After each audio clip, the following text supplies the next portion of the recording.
अच्छा सीमा साहब, सबसे पहले हमें ये बताएं कि जो आज आवाम ने आपको प्रोटोकॉल दिया है, एक आपने बहुत बड़ी रैली निकाली है, तो क्या पहले भी आप इलेक्शन में इन रहे हैं, एमपी का इलेक्शन लड़ते रहे हैं? सर, ऐसे लगता था कि जैसे आप इलेक्शन विन करके आप इलाके में इन हुए हैं और लोगों ने आपका इस्तकबाल किया है। आपको शौक कैसे ही पैदा हुआ कि मैं इलेक्शन में आऊँ, एमपी का इलेक्शन लड़ूँ और अपने हल के लिए कुछ करूँ? कि कैसे आपको ये ख्याल आया, कैसे आपने सोचा, क्या प्लानिंग थी आपके भी जो ये मिशन है, मंशूर हैं, उनकी तरह पुश हो जाएंगे या वाकई आप प्रैक्टिकली करके दिखाएंगे? आज़ाद हैसियत से आप इलेक्शन लड़ेंगे या किसी की तरफ से ऑफर होती है तो आप इसमें टिकट? अस्सलाम वालेकुम नाज़रीन, मैं हूं आपका मेज़बान, आपका होस्ट वक़ार हाशमी, आपकी खिदमत में हाज़िर हूं। नाज़रीन, इस वक्त मेरे साथ बहुत ही प्यारी शख्सियत जनाब चौधरी उस्मान अकरम चीमा, एडवोकेट हाई कोर्ट और पीपी 124 से उम्मीदवार हैं एमपी के। आज इनकी जानिब से इनके डेरे से एक शानदार अज़ीमुल शान बहुत बड़ी रैली निकाली गई है, तो इनको हम अप्रिशिएट भी करते हैं। और रैली की शक्ल में, रैली के हमरा इन्होंने कागज़ नामजदगी के वो जमा करवा दिए हैं, तो आइए इनसे बात करेंगे। अच्छा सीमा साहब, सबसे पहले हमें ये बताएं कि जो आज आवाम ने आपको प्रोटोकॉल दिया है, एक आपने बहुत बड़ी रैली निकाली है, तो क्या पहले भी आप इलेक्शन में इन रहे हैं, एमपी का इलेक्शन लड़ते रहे हैं? हाईली थैंकफुल हूँ हाशमी साहब, आपका आपने इंटरव्यू किया और ख्यालात इज़हार करने का मुझे मौका दिया। हाशमी साहब, बात यह है कि मैं तो बिल्कुल नया उम्मीदवार हूँ और ये लोगों की मोहब्बत है, लोगों का प्यार है कि आपने देखा है कि इतनी बड़ी रैली के लोगों का एक बहुत बड़ा हजूम था। इतने लोग, ये सब लोग जो थे, ये मैंने सिंपल एक मैसेज छोड़ा था सोशल मीडिया के ऊपर कि मैंने सुबह 10 बजे अपने डेरे से दरख्वास्त नामजदगी के लिए रवाना होना है। और उसी मैसेज के ऊपर ये जितनी रैली आपने देखी है, जितने लोग आपने देखे हैं, ये लोगों की मोहब्बत है, लोगों का प्यार है कि वो उस प्यार में खींचे चले आए हैं।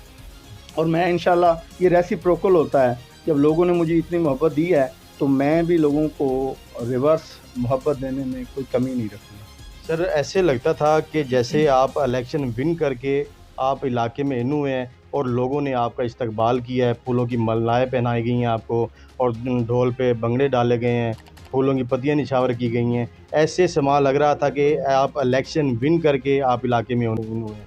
तो आवाम की जो उम्मीदें रखते हैं, क्या उन पे आप पूरा उतर पाएँगे?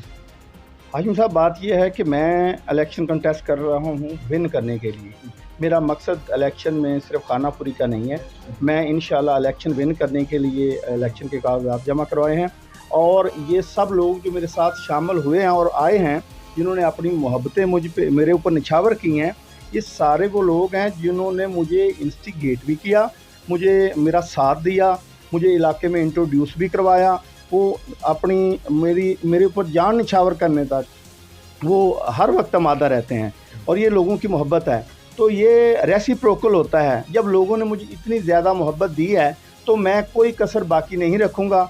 जितनियाँ महरूमियाँ हैं जो हमारे पीपी 1 to 4 में देखी गई हैं, क्योंकि यहाँ पे जितना भी आज से पहले तक, मेरी एंट्री से पहले तक जितने भी सियासी इक़्तिदार में रहे हैं, वो सारे फ्यूडलिज़म में ही फॉल करते हैं।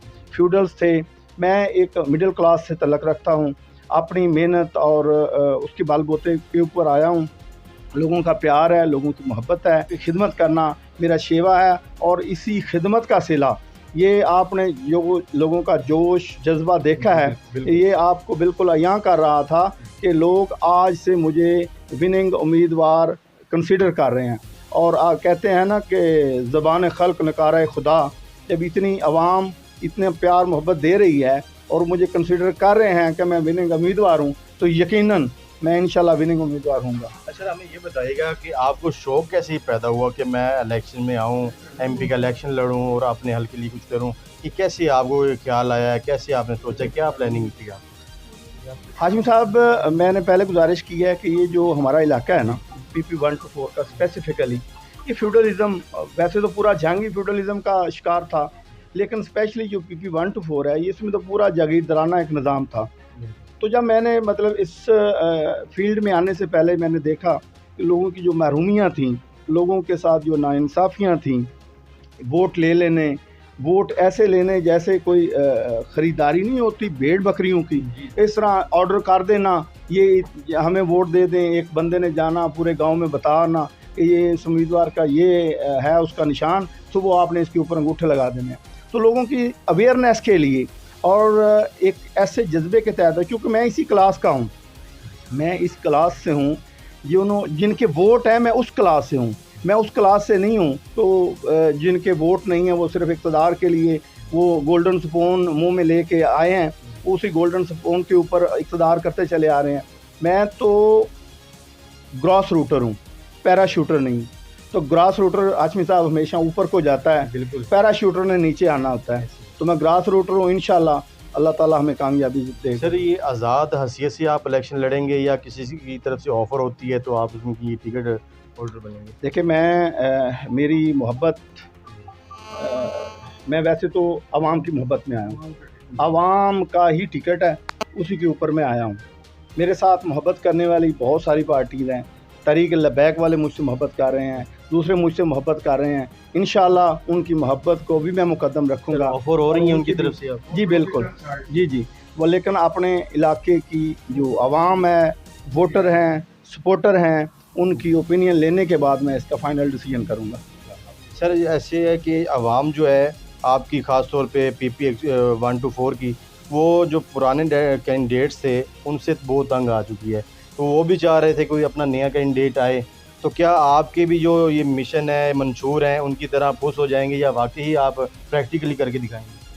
हाशिम साहब, मैं इंशाल्लाह कोई कसर बाकी नहीं रखूँगा कि आवाम की जो उम्मीदें हैं वो पूरी करने की मैं इंशाल्लाह पूरी कोशिश करूँगा। तो मैंने पहले भी बताया कि मैं इसी क्लास से हूँ, इस क्लास की क्या महरूमियाँ हैं इनसे मैं बखूबी आगाह हूँ और मुझे उनका क्या तदारक करना है उसका भी मुझे पता है। तो इंशाल्लाह मैं जो लोगों की महरूमियाँ हैं और जो उनका अदराक है वो मैं उसका ज़रूर कोई ना कोई हल निकालूँगा। बहुत शुक्रिया sir. Thank you very much. नाज़रीन, आपने बहुत ही अच्छे ख्यालात आपने सुने, तो देखते हैं इंशाल्लाह हार जीत किसका मुकद्दर बनता है।